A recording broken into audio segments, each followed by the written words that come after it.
You've come to the right place. If you're a course creator looking to build more impact, income, and freedom, LMScast is the #1 podcast for course creators just like you. I'm your guide, Chris Badgett. I'm the co-founder of the most powerful tool for building, selling, and protecting engaging online courses called LifterLMS. Enjoy the show. Hello and welcome back to another episode of LMScast. I'm joined today by a special guest, Kathy Zant from Wordfence. How are you doing, Kathy? Doing great. Thanks for having me. Kathy is a WordPress security expert, and I wanted to ask you first, if we're working with clients as WordPress people, how do we explain why security is important? Security is incredibly important. Some statistics that I've seen show that over 50% of small businesses, when they get hacked, it affects their business because they're not, to clean a site for a security professional, not a big deal. But if security is not your main line of business, it can take days to get your site back up. If you're not watching your site, it can affect your search engine rankings. It can affect your business overall. Customers trying to find you can get redirected. Overall, the main reason why security is important for the small business is that your website is the first impression. It's the storefront, the digital storefront for your business. So when someone shows up at that storefront, if it's defaced, if it's, directing to a competitor, or if it's directing to a bad neighborhood, it affects your business, it affects your customers, it affects your prospects, and then affects your bottom line. So once customers start seeing that, they understand how important security is. That's awesome. And I've been hacked before on my websites, and I've had different issues going on. And I feel like security is one of those things where it's not like glamorous. And then when it finally happens to you, you're going to wish you had something in place all along to both prevent it or be ready to deal with it if something does happen. It's just one of those lessons learned the hard way. And I would just encourage you who's watching or listening, if you have not been hacked yet or experienced security problems, it's better to have some things in place to address that before having something bad happen and then kind of scramble to deal with it like you described. If you don't have the tools to fix it or don't know who to call, you can lose valuable time and money, especially if your website's an e-commerce site. There's all kinds of risk at play here. Exactly. Car insurance is not a real fun, exciting topic. It's not going to, you can't talk about how your kids, getting to school on time, is important, right? It's important to your kids to get to school on time and to be in class and everything. How does that relate to car insurance? Well, if you're not defensive driving, if you're not, watching, stop signs and things like that, it doesn't sound like a really interesting topic, but if you're not, getting car insurance, it can affect, all aspects of your life. And for your digital life, for your digital business, it can affect everything from your customers being able to email you, because you can end up on spam blacklists.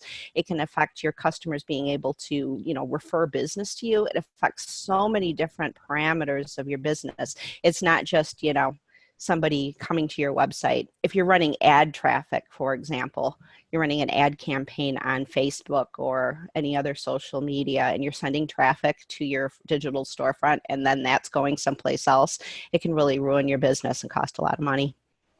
Great points. Well, so you come from wordfence.com. What does Wordfence do to help website owners with security?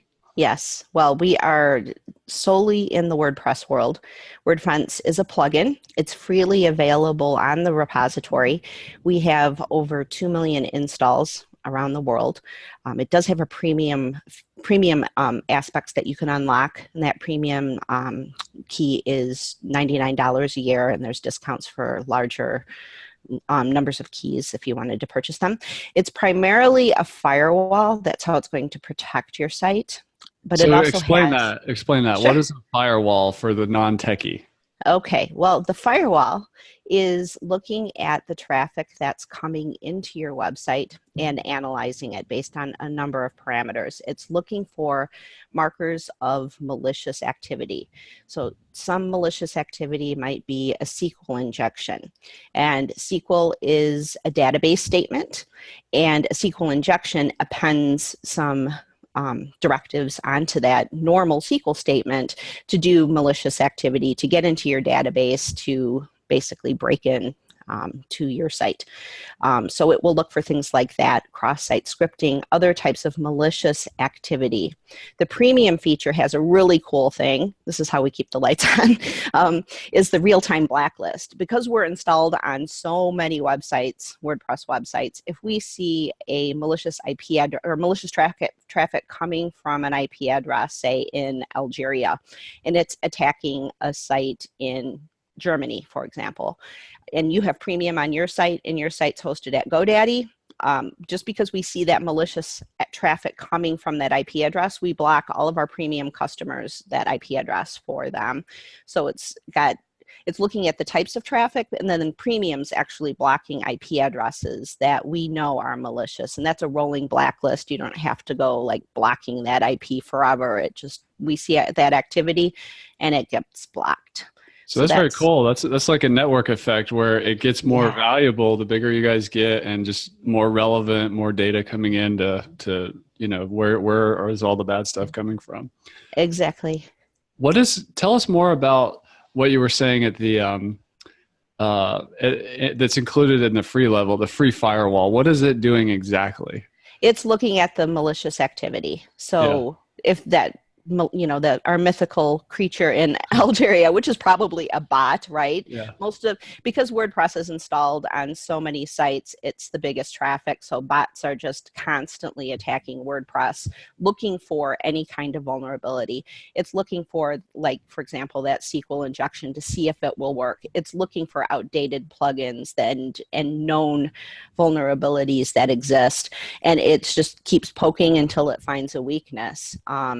So, you know, Wordfence is looking for, on all of those sites, it's blocking that kind of activity on the free version. And then it also kind of phones home to us and lets us know that that IP address is doing malicious activity. So on all those 2 million sites that are running Wordfence free, it informs and helps the premium users also block that IP address. Could you speak a little bit more to, I've heard people when we're talking about security, they ask like, why would these hackers or spammers or whatever want to, like, why do they care about my website? And you mentioned that a lot of it is actually not human. It's bot or computer program traffic or whatever. Like, why is this even a problem in the first place? What's the goal? What are they trying to do? Our mythical creature. Yes. Well, behind that mythical creature, that bot that's attacking everything, there's a guy or maybe a group of guys. I'm not entirely sure. Or maybe it's a woman. I'm not sure. But they're looking for it's all profit based. So the types of malicious activity that we see primarily has been in the SEO world. The more, obviously, you have a website, the more, you know, inbound links you have pointing at that website, the higher it is in the search engines, right? So they're looking to basically get into your site and either direct links to a site so that it rises in the search engine. They're looking to put a malicious link somewhere in your site that redirects your customer's site to their site so that they get, you know, views or they get affiliate commissions, those types of things. And in the past couple of years, as cryptocurrencies have become more and more valuable, we've seen a lot of crypto miners showing up on sites so that your customer or your prospect that's visiting your website, is their machine is actually mining cryptocurrency in a JavaScript little script that's running on their browser because they visited your hacked site. So but it's all profit motive. You know, they're looking to make a buck. And even though your site is small and you might think it's insignificant and not important, it's a matter of scale. They have these bots looking for any kind of malicious or any kind of vulnerability so that they can get in there maliciously. And so they do 100 sites. You know, it's like hacking one big site, but I mean, it's still valuable to them. Awesome. Well, now we know the why behind the what, like why this is going on. If if you that is watching or listening wants to get started and just install the free Wordfence plugin, what are the quick setup tips that you recommend? How do they get the plugin, and what should they do at first with the settings or whatever? Okay, well, it's freely available on the repository, so you can just download it, install it, activate it. It'll walk you through some basic setup, but the primary things to watch for, first of all, is to optimize the firewall. And that, what it actually does, and I'm trusting that your audience knows a little bit about WordPress and how it works. There is a file that runs on your server called htaccess. Yeah. And it has some directives that basically tell WordPress what to do. And so when you optimize the firewall, it adds a little bit of code in there that basically says, run the firewall before you hit WordPress. And that actually improves the performance of your site, because the firewall is actually blocking malicious traffic before it's accessing all that WordPress is, so that your customers and actually, valid traffic is engaging with WordPress rather than malicious traffic. So that would be the first thing I do. Then you want to run a scan. It has a malware and vulnerability scanner as well. That's kind of how it got started. So run a scan and see what it reports back. It will tell you, one, if you've got malicious files on your system, and if you do, we have a site cleaning service, but it will also walk you through how to remove those files or how to clean those files. It will tell you if there's any files that don't match core. So that's a really neat way to be on top of even the latest malware that's being developed, because malware is always constantly evolving. And it will tell you also if you have plugins installed that need an update. If you have plugins that have not been maintained in the last couple of years by the developer, and those things are, security concerns associated with that. And it will also tell you, update your themes, all of that kind of stuff, and your core files too. It'll tell you if your core is not updated, because primarily when we see hacked sites, that's how they're getting in. Yeah. Well, let's go at this from another angle, which I know you have experience as an agency person. I was a WordPress freelancer, and I built up an agency and then kind of transitioned to a product company. But I know what it's like to work with clients of all different sizes, and people need more often than just the initial website and the launch. And a lot of agencies or freelancers are trying to figure out how to add value through an ongoing monthly or whatever a recurring maintenance package. You mentioned one of the security concerns is plugins being out of date, WordPress being out of date. Yeah. We've got a busy website owner who is, wants to invest in security and recurring, even if there's a recurring monthly cost or whatever. How would you advise that person building a service around WordPress updates? What can they do from a security perspective? What can they put in the package? Sure. Definitely. All right. So I work with a number of different agencies. I've also had some agency background. My first real web job was working with United Airlines for an agency, and I was the project manager, running a group of programmers and designers, helping United maintain their sites and develop new. I mean, what's a website? It is basically a reflection of your business. And what's your business? It's an organically, constantly evolving entity. It doesn't just stay static. If you stay static, then your competition will eventually beat you out. So you have to constantly be evolving your business, and your website has to reflect that. So it's going to constantly be in a state of flux. If you don't have maintenance, managing that flux, managing the organic growth of your business, and as it's reflected out in your website, then your website becomes stale and outdated, and all of a sudden it looks like GeoCities 1999, and you don't really know how that happened. So that's one of the reasons why maintenance is so important. In order for a website to really drive traffic, to really convert your customers into a place where they're buying from you and they feel engaged with you, it has to reflect your business. I think that's the number one thing that small businesses want to hear from a website developer, is that you're going to help my business grow. you're going to help my business be all that it is. Security, it's like the car insurance thing. Nobody wants to talk about it, but everybody has to have it. And security, but the big risk is if you don't have that insurance, if you don't have that assurance that your site's going to stay safe, it's going to cost you. And it's going to cost you dearly. So it's important to have, locks on the storefront of your business to make sure that nobody can get in. It's important to assess those locks because, security is changing all the time, and vulnerabilities. And in the open source world with WordPress, vulnerabilities are discovered all the time. You can go to a website, WP VulnDB. It's WordPress vulnerability database. Go in there and look at any plugin, any theme, and you're probably going to find a vulnerability that has existed at some point in time. You never know when a plugin that you have on your site is going to be the next one with a vulnerability. Of course, unless you have Wordfence scanning and it's telling you that you've got a problem. So communicating that importance of security, as well as having a website that is organically reflecting that small business and what they want to do in serving their customers, I think is how you communicate and how you position maintenance services to a client.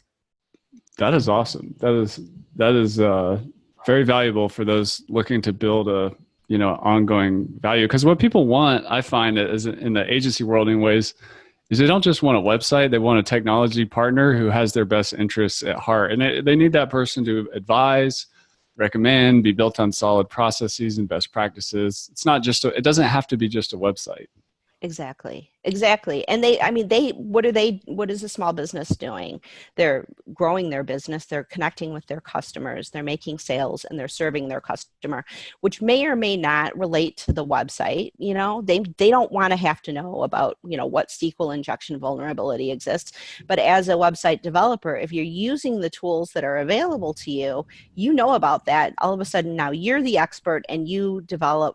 It just takes a couple of times of saying, I saved your bacon on this for your customer to realize that you are their partner and that you've got their back and that you're watching out for their site for them so they don't have to worry about it. Yeah, that's awesome. I know you also have a talent in streamlining processes. Can you talk about that? Well, you don't want to recreate the wheel for every single customer, right? Yeah. I mean, as an agency, you have a prospect that comes in. The first customer is going to be the hardest because you're going to set up a number of systems in order to take care of that customer. But after that, every customer that comes in, you have to kind of look at it from the very get-go and say, okay, how does the service that I've created for customer A, how is that going to serve customer B?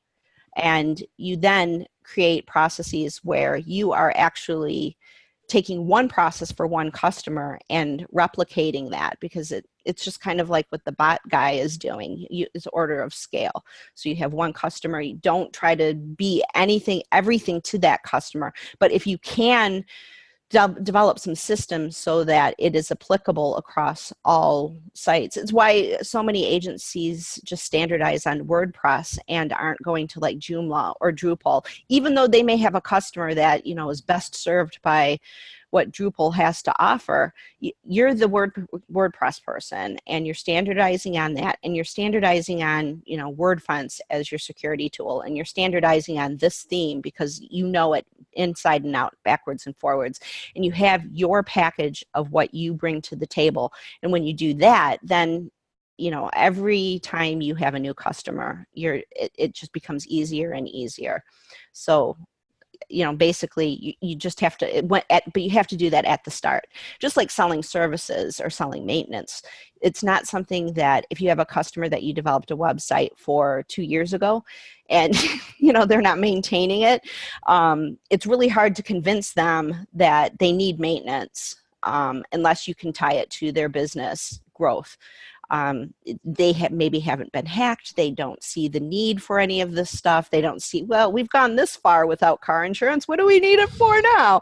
And so you have to sell it at the get-go when you're developing a new site for someone, and why maintenance is important. And you sell it as a package so that you go from development into launch into maintenance, and it's a streamlined process there from the beginning. Otherwise, it's like you have to do an entirely different sales job for the maintenance side of things if you don't include it from the beginning.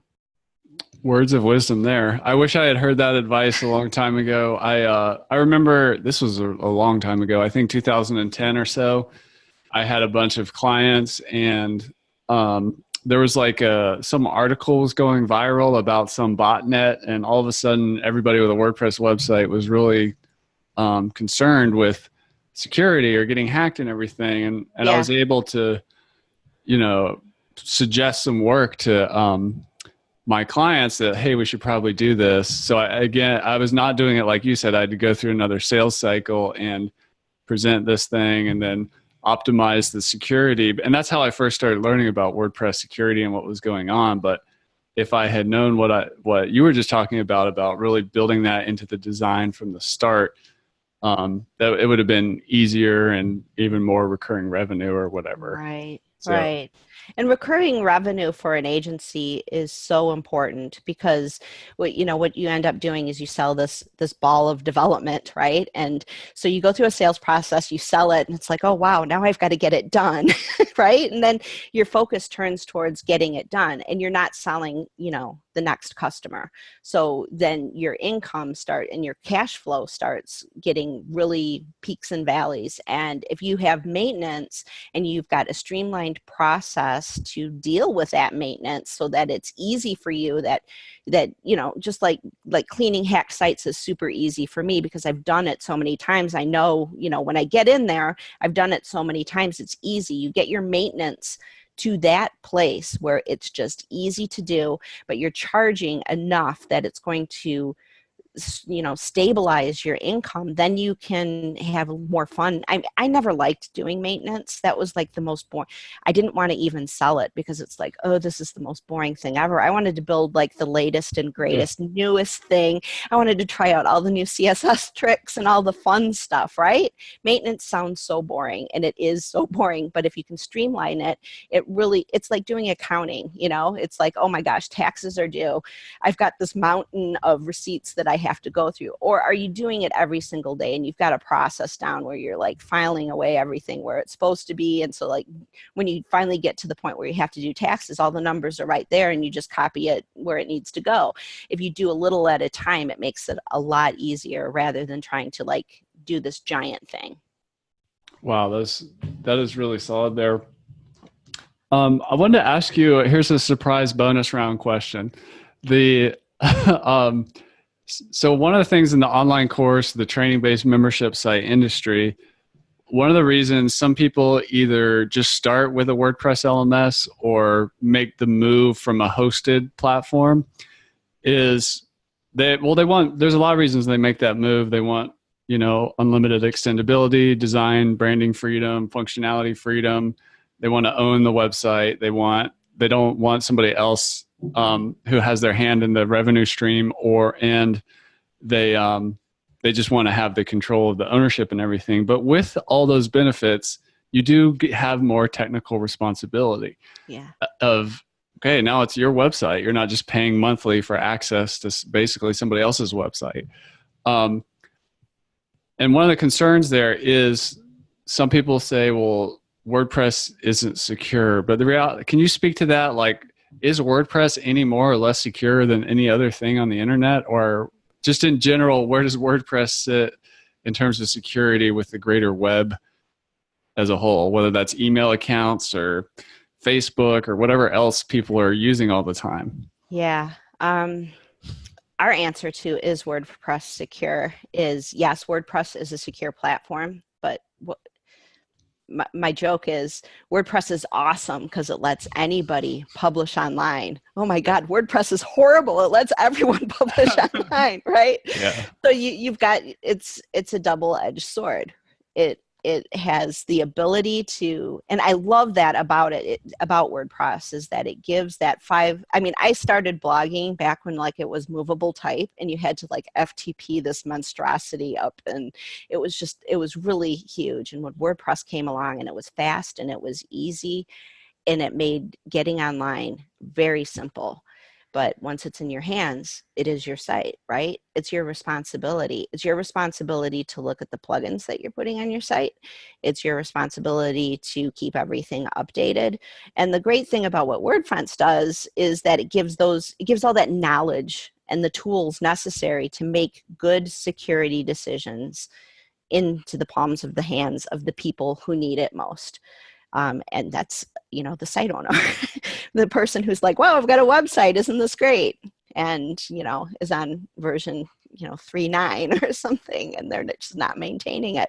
Wordfence will yell at you until you update everything. And it will just nag you until, all of your plugins and all of your themes and WordPress core are updated.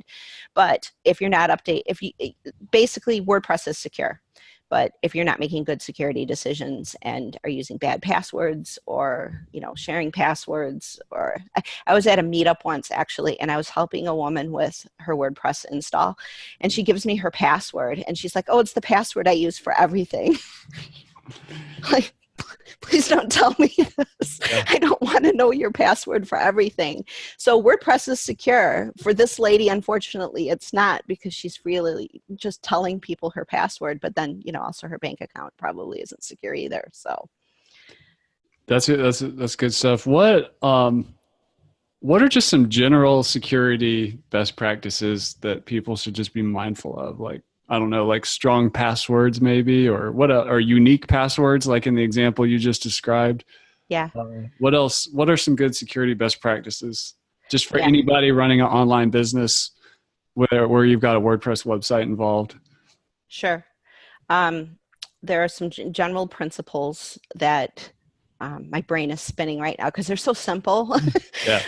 But they're so important. And security is a balance between accessibility and security. The most secure computer that exists is buried, 6 feet under and encased in cement. That's secure, right? It's completely unusable, but it's really secure. So yeah, password reuse is something that we've seen a lot. And with all of the data breaches that have been happening in the past couple of years, there's a website called Have I Been Pwned? And if you go put your email address in, it will tell you all the lovely websites that you've given credentials to that have been hacked and have had data breaches. So like one of the most, I was affected by it as well, as Adobe a few years ago. Adobe had an intrusion and credit card data was stolen and passwords. So you have to assume that any website that you're going to and you're putting a password in and you're adding credentials, assume that's going to get hacked. Assume that password will someday be known. Do you want that to be the same password that you're using for your bank? Or your PayPal account. Your PayPal account. Yeah. You don't want to use the same password everywhere. If a service allows you to use multi-factor authentication with either SMS, which is less secure, but like the Reddit hack that happened earlier this year, that was due to they had two-factor authentication, but they had an SMS issue and a breach happened there. So just to clarify for anybody who doesn't know that term, two-factor authentication is where you log into something, like you can set your Gmail to do this, where in addition to just logging in, it's going to send you a verification code by text message or whatever. So that's so there's 2 steps that prevents you, because once somebody has hold of your email account, if you're going to extra protect something, definitely start with your email account, because that's where all the password reset emails go and everything. So exactly. Once people have that, they can get to a lot of places. Exactly. So your email, making sure your email's secure, making sure that your cell phone is secure. Those things, just Fort Knox on those.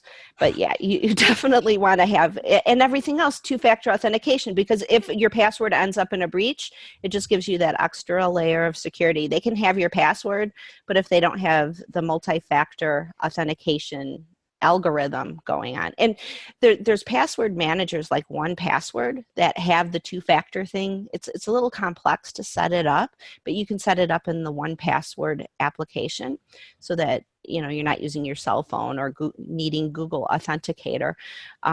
So that's something really good to do. But a lot of like my bank doesn't even have two-factor. I have like secret message. Like who's your favorite rock star? Like I heard something the other day that was really interesting, which was there's all these like quizzes on the internet, like combine your home street name with your mother's maiden name and that's your rock star name or whatever. And that's really actually like that could be like somebody or some bot or something collecting the same questions your bank uses to be like, ask your secret security question. Like, what street did you live on when you grew up? Yeah, I was like, definitely. Oh, I'm never taking one of those quizzes again. Exactly. Seriously. Yeah. I mean, I had one with a credit card company. What's your first concert? And I'm like, oh my gosh, I bet you I did that on Facebook over the last 10 years, right? Yeah. Somebody probably knows that. So yeah, I mean, those types of things are really fun, but who's on the other side of all of those quizzes? Yeah. I'm not entirely sure. I guess I could research it, but it's just better to keep all of that information, your mother's maiden name, your phone number when you were a kid, your best friend from childhood, all of that stuff. Just nobody needs to know. Yeah. That's great. Well, Kathy, thank you so much I feel like this has been a gold mine of better, security practices. For those of you listening, I would encourage you to check out Wordfence. You can download the free plugin where you get the plugins, check out what they offer with premium. How else can people connect with you on the internet? I'm on Twitter, Kathy Zant, Instagram. I'm Kathy Zant everywhere. I have my website, zant.com. But most of the time I'm working. I really love my job. I really love the company I'm working for. They have incredible integrity. So I'm very active with Wordfence and very happy to be there. And I'm very happy to have been on the podcast. Very thankful to be here. All right. Thanks, Kathy. Thank you. And that's a wrap for this episode of LMScast. I'm your guide, Chris Badgett. I hope you enjoyed the show. This show was brought to you by LifterLMS, the #1 tool for creating, selling, and protecting engaging online courses to help you get more revenue, freedom, and impact in your life. Head on over to LifterLMS.com and get the best gear for your course creator journey. Let's build the most engaging, results-getting courses on the internet.